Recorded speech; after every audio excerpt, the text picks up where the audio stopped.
Realme Buds Wireless 3 not connecting to Samsung.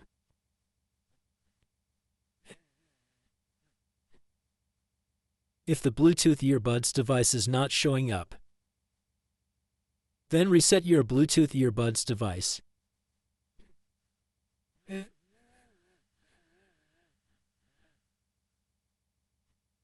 This is the reset button. Press and hold the reset button on the earbuds for 10 seconds. Then your Bluetooth earbuds will be reset. Now your Bluetooth device is showing up on Samsung. Now connect your Bluetooth device and enjoy the music.